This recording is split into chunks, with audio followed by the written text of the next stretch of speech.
विभाग वालों को ये हिदायत दी गई कि अपने जो घर के ऊपर टेरेस है, टेरेस पे जो पानी टाकी है वो टाकी के ऊपर ढक्कन ढाके, मगर ढक्कन नहीं ढाका जा रहा है इसी वजह से, तो कॉर्पोरेशन वाले ही टायर के ऊपर कपड़ा लगाकर आपकी टाकी को ढाक रहे हैं, बराबर।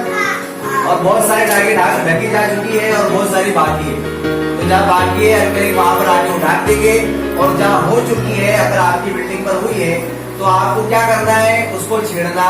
नहीं। हम क्या करते हैं, उसको निकाल लेते हैं, कपड़ा हटाकर टायर जो है उसका इस्तेमाल करते, उसे खेलते, ऐसा नहीं करेंगे। और जो करता है उसे भी हम मना करेंगे। आज हम ये आयत लेते हैं, क्या आयत लेते हैं, बोलो, जीरो मलेरिया